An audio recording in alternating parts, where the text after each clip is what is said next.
জাতীয় বিশ্ববিদ্যালয় থেকে অনার্স শেষ করা আর ধৈর্যের পরীক্ষা দেওয়া একই কথা। মানে 4 বছরের কোর্স 7 বছরে কতটা ধৈর্য নিয়ে শেষ করতে হয় এটা আসলে জাতীয় বিশ্ববিদ্যালয়ের শিক্ষার্থীদেরকে ছাড়া বোঝা খুবই মুশকিল। তো সব কিছু নিয়ে কিন্তু থাকছে আজকের ব্লগ। আসসালামু আলাইকুম, হ্যালো এভরিওয়ান, কী অবস্থা সবার? তোমরা অনেকেই জানো আমি কিন্তু 19-20 সেশনের স্টুডেন্ট, আর দীর্ঘ 6 বছর পরে আমাদের অনার্স কমপ্লিট হতে যাচ্ছে। তারপরেও আমরা খুবই খুশি ছিলাম যে ফাইনালি আমাদের অনার্স কমপ্লিট হচ্ছে। তো এই দিন আমাদেরকে অ্যাডমিট কার্ড নেওয়ার জন্য ডাকা হয়েছিল। তো আমাদের ফ্রেন্ডরা সবাই এসেছিলাম আমরা। তো যেহেতু কলেজের শেষের দিন, তাই ভাবলাম কলেজের কিছু ঐতিহ্যবাহী খাবার তো না খেলেই না। তো প্রথমেই ফুচকা নেওয়া হয়েছিল, এরপরে দুলাভাইয়ের হাতের এই চানাচুর মাখা। আর দুলাভাইয়ের হাতের এই চানাচুর মাখা তো শাহ সুলতান একদম সেরার সেরা। তোমরা যারা খেয়েছো তারা তো জানো।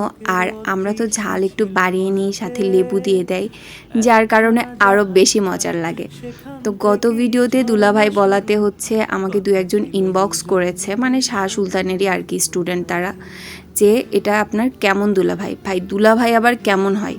বোনের জামাই দুলাভাই হয়, তাই না? সেটা যে সবসময় নিজের বোনই হতে হবে এরকম তো কোনো কথা নেই। তো আমাদের এক জুনিয়রের হচ্ছে উনি দুলাভাই হয়, সেই সূত্র ধরে আমরা তাকে দুলাভাই বলে ডাকি। আর শুধু আমি না, আমাদের পরিচিত সবাই তাকে দুলাভাই বলেই ডাকে। আর এতে করে কিন্তু তাকে আমাদের খুবই আপন বলে মনে হয়, আর উনিও আমাদেরকে খুবই ভালোবাসেন আর কি। তো যাই হোক, এইখানে হচ্ছে মিম বাদাম নিয়ে একটু নাটক করছিল, যেহেতু আমি ভিডিও করছিলাম। এর মধ্যেই তুহিনও হাজির হয়ে গিয়েছে, তো ওকেও একটু দিচ্ছিল। তারপর হারিয়ে গেল। আর এই দিন হচ্ছে কলেজে যেহেতু অনেকগুলা ডিপার্টমেন্টে অ্যাডমিট দেওয়া হচ্ছিল, যার কারণে কলেজে খুবই ভিড় ছিল। এরপরে আমরা পলিটেকনিক্যালের সামনে থেকে হচ্ছে এই ভেলপুরিটা খেয়েছিলাম।